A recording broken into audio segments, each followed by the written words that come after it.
Hey, what's up, guys? Anthony here for Rev3 Games, and we are at the Square Enix booth where we just saw a demo of Tomb Raider. I'm here with Brian, who's the senior art director on the game.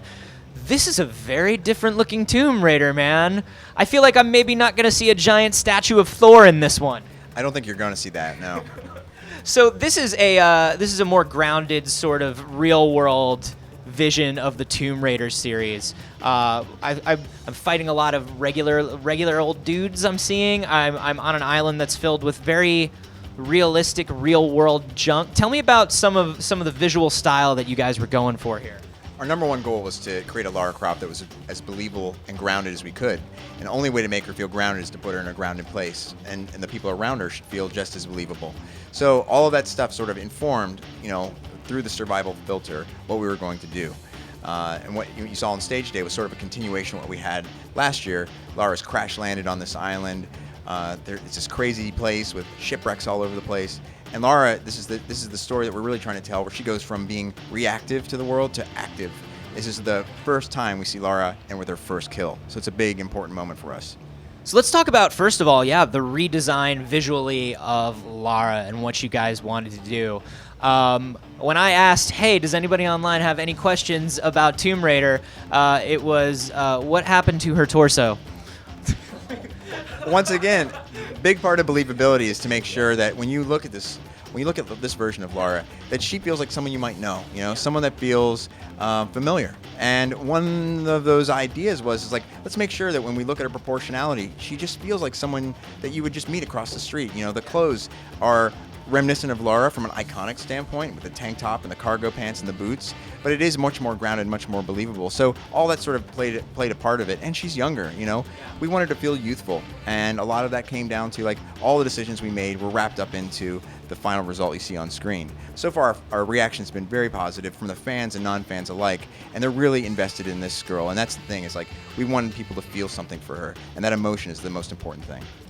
Yeah, one of the things that I love is that even though, like you said, this is grounded in a real world, in that demo in there, we saw a giant gate puzzle. We saw a very Tomb Raider-esque gate that was built by people. How do you kind of come up with the sort of obstacles that are going to work in this world?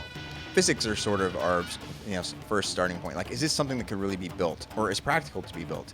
The door that you were referring to in our demo was built on top of like this sort of like metal gate put on top of an ancient Japanese, sort of shrine space. So what we wanted to do is to make a comment that someone's come in here and sort of augmented the space.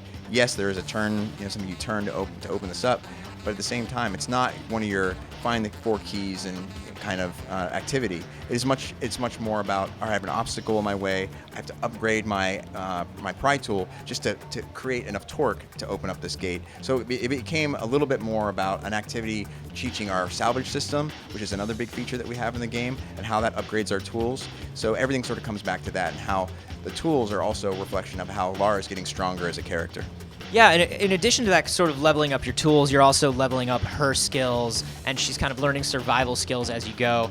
How did you, as sort of the art director, work with the team that's designing the island? Like, one of the things I saw is you can trace rivers back up to a waterfall you saw before where you knew you built a base camp. How closely did you work with kind of level designers to kind of make that look like a real island? It's hand in hand. We have some of the most talented developers, I think, in the industry right now, and we're a partnership. There's not one person responsible for the look or for the design, and our artists and designers are sort of interdisciplinary. They work and sit right next to one another. So when we came up with that space, we said, well, what can we do that's natural to the environment, that's going to allow players to know where to go? We came up with the waterfall stream idea, saying, hey, if they just trace their way back up the stream, they'll always know where base camp is. So it's our responsibility as artists, as much as it is for a designer's responsibility, to make sure the world feels as believable as it can, but also that it's going to be easy for the player to be able to know how to navigate it. What was your favorite thing to design on this game? My favorite thing to design, obviously, was Lara. I mean, it was a group effort. It was many people involved in that. But Tomb Raider's been one of my favorite games of all time. I mean, I love this game. I have a lot of reverence for that character. So when I was given an opportunity to work on this game, the first thing I thought of was, well, which direction do you guys want to go? And when their vision sort of met what my aspirations were for where I hoped Tomb Raider would go, I was like, sign me up. And that was the first thing I did. Is like, yeah, man, I am going to get to be a part of reinventing, one of the greatest icons of video game history. So yeah, it was a thrill. Right on. Well, the demo and everything that we've seen so far looks amazing. So you guys are doing a wonderful job. Thanks a lot, man. Remember, we have more Tomb Raider impressions, footage, everything else for you here on the channel, and a lot more E3 stuff coming up later this week. So be sure you're subscribed.